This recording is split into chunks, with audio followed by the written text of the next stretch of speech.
વિદ્યાર્થીઓ, આપણે વેગ અને સરેરાશ વેગ સમજી ગયા. હવે આવે છે તત્કાલીન વેગ. હવે તત્કાલીન વેગની જરૂર શા માટે પડે? એક પહેલો સવાલ ઉભો થાય. તો એક ઉદાહરણ લઈએ. ધારો કે નવસારીથી સુરત કોઈ રેલવેમાં વ્યક્તિ જતું હોય, તો એ ટ્રેનનો સરેરાશ વેગ એને ખબર હશે કે આ ટ્રેન 50ની સ્પીડે જાય છે. પણ નવસારી અને સુરતની વચ્ચે તો ઘણા બધા સ્ટેશન આવે છે. એ સ્ટેશન ઉપર વેગ કેટલો હશે એને નથી ખબર. તો એ જાણવા માટે તત્કાલીન વેગનો ઉપયોગ થાય છે. હવે હું એને જરા આલેખની રીતે સમજાવું. તો જ્યારે આપણે આ અનિયમિત એવો આલેખ દોરીએ છીએ, અનિયમિત, તો એ અનિયમિત આલેખમાં જુદા જુદા બિંદુઓ વચ્ચે નો વેગ એ આપણે જાણવો છે, જેની માહિતી સરેરાશ વેગ નથી આપતું અને દરેક બિંદુ આગળ વેગનું મૂલ્ય અને દિશા પણ સરેરાશ વેગ નથી આપતું. તો એ જાણવા માટે તત્કાલીન વેગનો ઉપયોગ થાય છે. હવે હું શું કહેવું તે સમજીએ.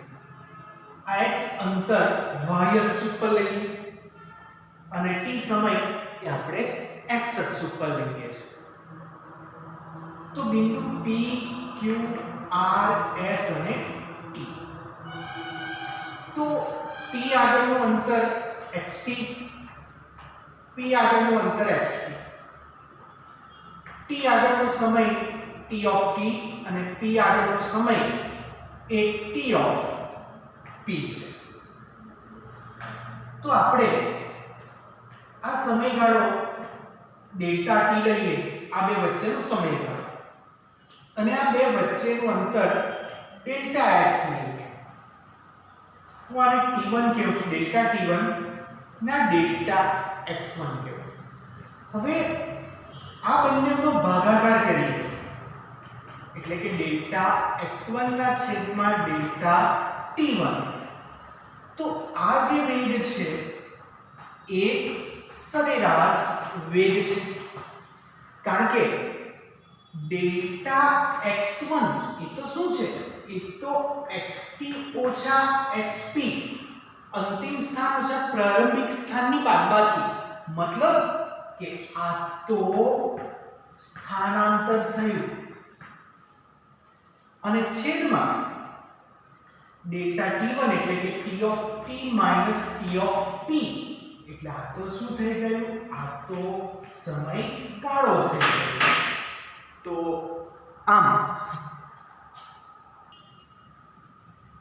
આમ આપણને સ્થાનાંતર છેદમાં સમયગાળો એ સરેરાશ વેગ જ આપે છે. એટલે સરેરાશ વેગ એ p અને t વચ્ચેની માહિતી આપે છે, પણ આપણે તો r બિંદુ આગળ વેગ જોઈએ છે, તે નથી આપતો. તો એના માટે શું કરવું પડે? તો એના માટે તમારે સમયગાળો ધીરે ધીરે ઘટાડવો પડે. ધારો કે q આગળ સમયગાળો લાવો અને s આગળનો સમય શોધો, તો પણ આપણને q આગળનું અંતર અને s આગળનું અંતર મળશે. સમજ્યા? શું લખું એના માટે? તો હું એના માટે s x of s x of q છેદમાં t of s minus t of q લખું. કોના માટે? તો આ બે વચ્ચેનું અંતર એટલે delta x2, x of s, s બિંદુ આગળનું અંતર અને q બિંદુ આગળનું અંતર ની બાદબાકી. એ જ રીતે અહીંયા ડેલ્ટા t of 2 એટલે કે s આગળનો સમય અને q આગળનો સમય ની બાદબાકી. તો અહીંયા પણ આપણને સરેરાશ વેગ જ આપે છે, પણ હજુ પણ આપણને r બિંદુ આગળનો વેગ મળ્યો નથી. તો હજુ સમયગાળો ઘટાડવો પડે. તો તમે સમયગાળો કેટલો ઘટાડશો? તો સમયગાળો delta t limit delta t tends to 0 જેટલું લેવાનું, અને લક્ષ કહેવાય છે. જે 11મા ધોરણમાં મેથ્સમાં ચેપ્ટર છે લક્ષ 11 તો 12માં મેથ્સમાં આવે છે. તો આમાં આનો મીનિંગ શું થાય? તો limit delta T tends to 0, delta T એટલે સમયગાળો, સમયગાળાનું મૂલ્ય તમે 0 લેવ છો. 0 એટલે 0 જ નહીં, 0 ની નજીક પણ 0 નહીં. ખાસ ધ્યાન રાખજો, ડેલ્ટા ટી એટલે શું? એની વેલ્યુ 0 ની નજીક છે, 0 નહીં. મતલબ કે 0.00001 આટલા સેકન્ડ બી ચાલે અને 0 ની નજીક કહેવાય, પણ 0 વેલ્યુ નથી, અને લિમિટ લેવી કહેવાય. તો આપણે જ્યારે સરેરાશ વેગ, જેનું સૂત્ર ડેલ્ટા x ના છેદમાં ડેલ્ટા ટી છે, જેમાં લિમિટ લઈ લઈએ, limit delta T tends to 0, delta x ના છેદમાં ડેલ્ટા ટી, તો ત્યારે આપણે સરેરાશ વેગ ઉપરથી આ કોણ મળશે? તો આ જે વેગ છે એ આપણો તત્કાલીન વેગ મળે છે. તો માટે v બરાબર, હવે લિમિટ કાઢી નાખીએ તો delta x by delta t ની જગ્યા લખાય dx બાય dt. ખાસ ધ્યાન રાખજો, જેને કહેવાય x એટલે કે અંતર, આ x એટલે કે અંતર નું સમયની સાપેક્ષે વિકલન. x એટલે આપણે વિકલન કોનું કરતા છે? x નું જ. કોની સાપેક્ષે? d બાય dt એટલે કે સમયની સાપેક્ષે. એટલે જ્યારે અંતરનું સમયની સાપેક્ષે વિકલન કરીએ તો કોણ મળશે? વેગ મળશે. તો આ આટલું જ પોર્શન હતો તત્કાલીન વેગનો. હવે આ આલેખને હજુ ગાણિતીય રીતે હું જરાક સમજાવવા માંગુ છું, તમે સમજો. હવે આ આલેખને મેં ઉદાહરણમાં ટ્રાન્સફર કરું છું. તમે એવું ઉદાહરણ વિચારો કે તમે કાર ચલાવતા છો અને તમારી બાજુમાં એક વ્યક્તિ છે જે તમે કાર ચલાવો ત્યારે કારનું જે સ્પીડોમીટર આવે એનું એક અવલોકન નોંધે છે. હવે અવલોકન કેવી રીતના નોંધશે?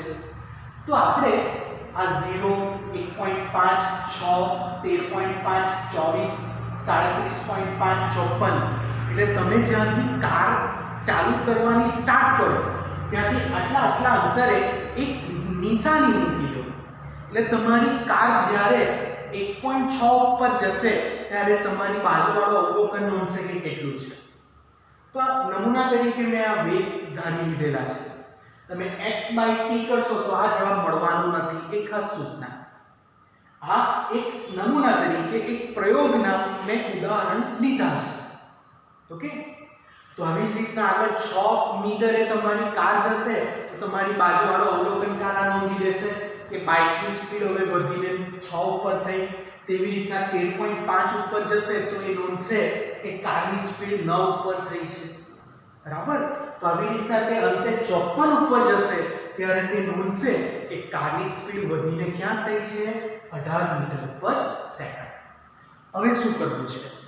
તો હવે આપણે ત્રીજી સેકન્ડ આગળનો જે વેગ છે એ 9 મીટર પર સેકન્ડ છે, તત્કાલીન વેગ એ શોધવું છે. હવે મેં તમને ખાસ કીધું, એ ખાસ ધ્યાન રાખો કે મેં કીધું છે કે એમ આપણને વિચાર આવે કે વેગ બરાબર અંતરના છેદમાં સમય, એટલે અંતર અહીંયા છે 13.5 અને સમય ભાગ્યા 3. તો તમે જોઈ લો 13.5 ભાગ્યા 3 તો જવાબ આવશે 4.5. આ તમે વેગ કરો છો, સરેરાશ વેગ કે તત્કાલીન વેગ નથી. બંને જુદું છે. વેગ જુદું, સરેરાશ વેગ જુદું અને તત્કાલીન વેગ જુદું. વેગ જે તે પદાર્થ ગતિ કરે ત્યારે તેણે કાપેલું અંતર છેદમાં સમય. સરેરાશ વેગ એટલે બે બિંદુ વચ્ચેનો સરેરાશ વેગ, અને તત્કાલીન વેગ એટલે બે બિંદુ વચ્ચેના ચોક્કસ બિંદુ આગળનો વેગ કહેવાય. તો આ ત્રણે વસ્તુ જુદી છે. બરાબર? આપણે તત્કાલીન વેગ ઉપર છે એટલે આ 9 કઈ રીતના એમાં ફરીથી તમારી બાજુવાળો અવલોકન તમે કાર ચલાવે ત્યારે જ્યારે તમે 13.5 મીટર અંતર હશે ત્યારે તે આ 9 મીટર એ નોંધશે. તો હવે આપણે સાબિત કરવાનું છે કે ડેલ્ટા ટી ની વેલ્યુ 0 કેટલી 0 કરીએ, એટલે કે ક્યાં સુધી 0.00 લેતા જઈએ કે આપણને જવાબ ન આવે. તો એના માટે હું શરૂઆત કરું કે ધારો કે t બરાબર 3 થી t બરાબર 6 વચ્ચેનો પહેલા તો આપણે સરેરાશ વેગ શોધીએ. તો સરેરાશ વેગ એટલે આપણને સૂત્ર ખબર ડેલ્ટા x ના છેદમાં ડેલ્ટા t. ડેલ્ટા x એટલે સ્થાનાંતર અને ડેલ્ટા t એટલે સમયગાળો. ચાલો ડેલ્ટા x એટલે x6 ઓછા x3 અંતિમ સ્થાન ઓછા પ્રારંભિક છેદમાં 6 ઓછા 3 એટલે છેદમાં તો 3 જ છે. ચાલો x6 એટલે છઠ્ઠી સેકન્ડ આગળનું અંતર 54 ઓછા x3 ત્રીજી સેકન્ડ આગળનું અંતર 13.5 બંનેની બાદબાકી કરીએ તો 54 ઓછા 13.5 તો જવાબ છે 40.5 ભાગ્યા 3. તો જે જવાબ આવ્યો ભાગ્યા 3 તો જવાબ 13.5 મીટર પર સેકન્ડ. તો આપણને સમયગાળો આ શું બતાવે છે? સમયગાળો. અહીંયા સમયગાળો કેટલા છે? Delta T. ડેલ્ટા ટી છે 3. સમયગાળો 3 ની ચાલે. હજુ તમારે સમયગાળો પેલા આલેખની જેમ નાનો ને નાનો કરવો પડે. આની જેમ કે જેમ તમે આ સમયગાળાની લિમિટ એ ધીરે ધીરે ઘટાડેલી હતી અહીંયા ડેલ્ટા t1 પછી આ ડેલ્ટા t2 તેમ હજુ અહીંયા પણ લિમિટ ઘટાડવી પડશે. તો હવે કેટલી ઘટાડવી? તો ધારો કે ત્રીજી અને ચોથી સેકન્ડ આગળ આપણે આ વસ્તુ શોધીએ છીએ. તો t બરાબર 3 થી t બરાબર 4 સેકન્ડ માટે. ચાલો તો હવે તો હું ડાયરેક્ટ લખું છું કે ચોથી સેકન્ડ આગળનું અંતર 24 ઓછા ત્રીજી સેકન્ડ આગળનું અંતર 13.5 છેદમાં બાદબાકી 4 ઓછા 3 એટલે 1. એટલે અહીંયા આપણે ડેલ્ટા ટી લિમિટ કેટલી રાખી છે? 1 જ રાખી છે સમયગાળો. તો 24 ઓછા 13.5 તો જવાબ આવ્યો 10.5 મીટર પર સેકન્ડ. જે બતાવે છે કે થિયરી સાચી છે કે તમે સમયગાળો ઘટાડતા ને ઘટાડતા જશો 3 પરથી 1 ઉપર આવ્યા તો તમે સાચા મૂલ્યની નજીક પહોંચતા જશો. હજુ કેટલો સમયગાળો ઘટાડીએ? હવે એમ વિચાર આવે કે 3 અને 4 ની વચ્ચે તો કઈ સમય જ નથી છે ને. હવે અહીંયા વચ્ચેનો લઈ લઈએ 3.5 લઈ લઈએ. તો હવે t બરાબર 3 થી t બરાબર 3.5. ચાલો t બરાબર 3 આગળનું અંતર છે 13.5 મીટર. પણ t બરાબર 3.5 માટેનું અંતર નથી. પણ અંતરનું ખાસ ધ્યાન રાખજો કે અંતર આવા એક વિધેય ઉપરથી આપણે લીધેલું છે, એક સૂત્ર પરથી. તો હવે t આપણે કેટલો લીધો છે? નવો 3.5 નો વર્ગ 3.5 ગુણ્યા 3.5 ગુણ્યા કેટલા? 1.5. તો આ જવાબ મળશે 18.375. આ અંતર છે x3 અને x3.5. ચાલો તો હવે આનો સરેરાશ વેગ શોધીએ. તો 18.375 ઓછા 13.5 ભાગ્યા 3.5 ઓછા 3 તો છેદમાં કેટલું આવશે? 0.5. ચાલો હવે બાદબાકી કરીએ તો 18.375 ઓછા 13.5 તો આમ જવાબ આવશે 4.875. ચાલો હવે એની ભાગાકાર ભાગ્યા 0.5 કરીએ તો આમ જવાબ 9.75 મળે છે. તો હવે આપણે સમયગાળાને શું કહ્યું? તો સમયગાળો ફરીથી જો 3 સેકન્ડ હતો ત્યારે જવાબ 13.5, સમયગાળો 1 હતો 10.5 અને સમયગાળો 0.5 હતો ત્યારે 9.75. મતલબ કે વાત સાચી છે કે સમયગાળો ઘટાડતા જશું તો તે પ્રમાણે આપણે સાચા મૂલ્યની નજીક પહોંચતા જ જશું. હજુ સમયગાળો ઘટાડવો પડશે.